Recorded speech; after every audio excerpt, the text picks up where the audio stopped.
Hi, Toby. Hope you're having a great vacation and looking forward to seeing you back in the studio next week as your video lesson for today. If you have any questions at the end or want me to look at anything, feel free to shoot over a message and I will do my best to answer.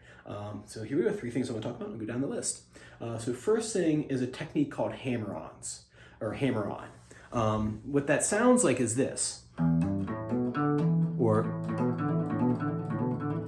right, now that's me playing it fast after years of practice. We're not going to do it quite that fast, but just explaining the basic technique today because you find it all over rock riffs in metal, country, southern rock, all kinds of different genres. What that looks like is this, and I'm only using the E minor pentatonic scale for this. I'm not doing anything outside of that. It's all the fingers are E minor pentatonic. So 0, just to review that, is 0, 3, 0, 2, 0, 2, 0, 2, 0, 3, 0, 3. Those are the only notes I'm using for this. Nothing outside the E minor pentatonic scale. So what that looks like is this. I'm going to hit the string, right? No finger down. And then what I'm going to do is on the tip of my finger, right here, where you've been fretting the notes at, I'm going to hit that string open. I'm going to be hovering over top of that fret. So turn this thing so you can see maybe better. I'm hovering over the fret. And then what I'm going to do is I'm going to slam that finger down on the 3rd fret, as you would if you picked it and played E minor pentatonic, the next one E minor pentatonic. I'm going to hit that string open. See my pick over here. And I'm going to take this finger and I'm going to slam it down right on the tip of the finger. One more time. I hear the first note. I hear the second note. So you play the string open, you hear the first note, and then you slam your finger down without hitting over here again. This does not hit again. Open, I'm going to see my hand over here, I'm going to slam that finger down, right? And what you're going to do is try to get enough oomph to get that string to click. You'll hear a clicking sound. That's how you know if you got enough force on there, if you're hearing a click sound.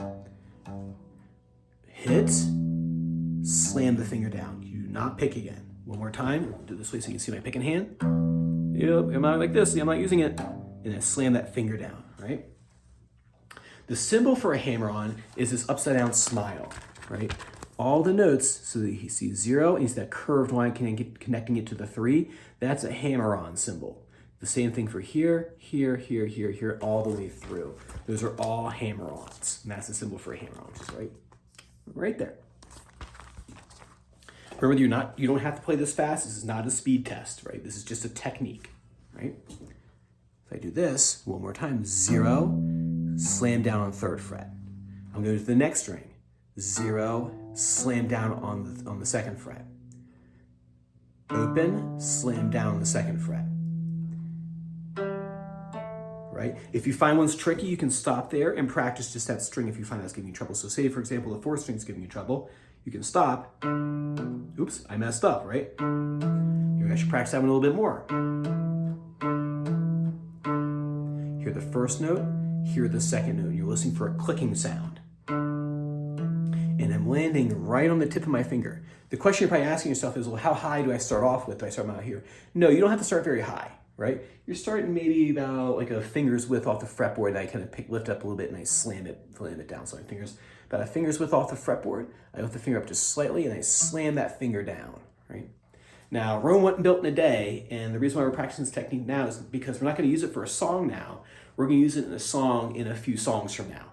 So you want to practice this skill now and struggle with it now, so that way when we get to a song that uses it, you've already practiced the technique and you don't have to worry about getting frustrated in the song because you got frustrated earlier learning the technique first. You don't want to use it for a song quite yet. Right, so like I said, it does take time to get the skill down, but don't fret, you will get it, right? Hammer on, hammer, hammer. Oops, I missed. I should practice that one more. To be creative with this stuff, with the notes, you must first do technical training. And that's just a step that we all have to do. So it's not just a matter of playing songs and just strumming away on tunes. If you want to play those harder songs, you must first practice the techniques that are embedded inside the songs. That way you can be creative. Because if you're trying to get a technique down, you're not creative at that point. You're just trying to get like the technical down, and you're going to get frustrated because your creativity, aka playing the song, is being stifled. Cool, man. Practice that for me. Like I said, if you want me to take a look at a video of you doing that, I am more than happy to take a peek at that and seeing if there's something going on, or if I go, hey, man, it's looking great. Let's keep up the good work. All right. Number 2 is a new song. I'll check the Clash song next week when you're in. But if you're looking for something new to practice to and drive your wife crazy, here's something you can do. Next song we're doing is Wonderful Tonight by Eric Clapton. Nice slow tune. The reason why I like teaching this one in this spot is because it's a good way for us to practice the chord change that's in every song, it seems like. G to D. And then another tricky one for people is the D to the C change. Right? So here's how the strum pattern goes. The strum pattern, I've written it over here on the right-hand side of the page, is down, down, down, down, up, right? It just repeats the song, except there's one spot in the chorus where they change that, but we'll talk about when we get there. Down, down, down, down. It's not a fast tune, right? So G chord, down, down, and G, you already know G, so I'm not going to explain how to play it, but G, down, down, down, up, D, down, up, C, oh shoot, D, D, look at that, let me try that again. So G, 2, 3, it's a long day, D, down, down, down, C, down, down, down. So I'm trying to get those high strings string through when I'm playing. That's really the intro of the song and the verse of the song. A little bit more.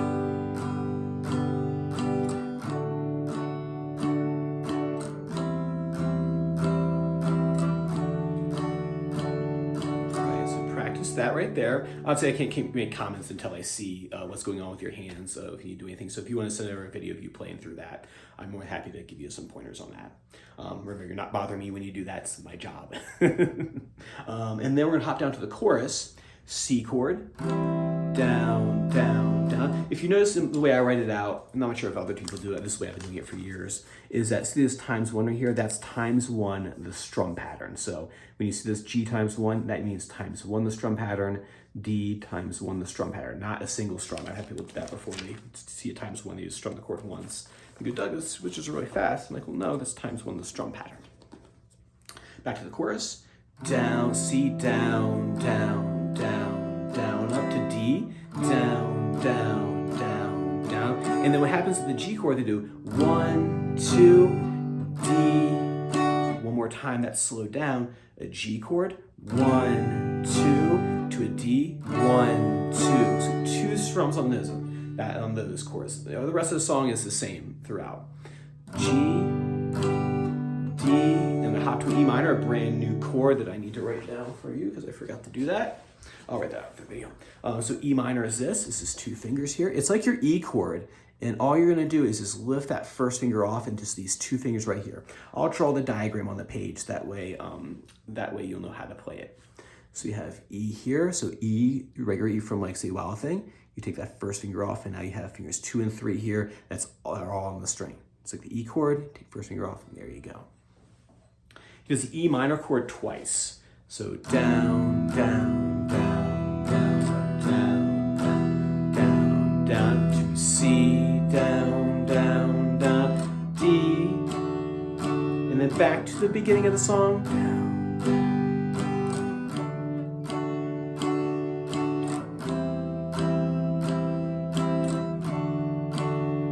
And the intro verse, you just repeat that. So it's not like you play it once, you can play it a bunch of times.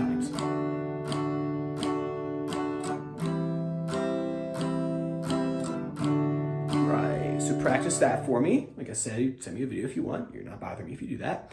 And then the third thing are just 2 new chords. Right now I'm just checking off boxes to make sure we're getting all the open chords done before we switch into power chords.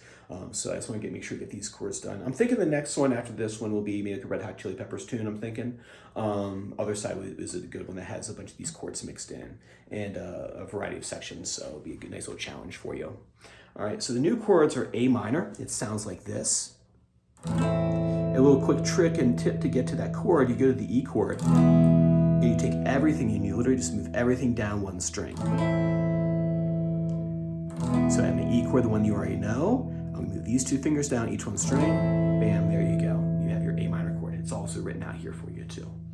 And the second one is F major 7. Don't let the name scare you. It's actually not that bad. It's just a long name for a simple chord. That's all it is. There's some chords that have really long names. You could have like E7 flat 9, things like that. G major 7 sharp 11 flat 13. You can have stuff that's called that. Don't stress about those now. We'll talk about that in years from now when you're shredding up and down the neck. Next chord is F major 7. It sounds like this. Called the Coldplay chord. They use it in everything. If you notice here, the F major 7 is all in a line just like the C chord. And a quick tip and trick on how to get to that is you go to a C chord, you strum it, and then you take these two fingers, this one stays put. These two fingers move each down one string. So you're here, and you jump down one string with each one of those, the pointer finger stays put.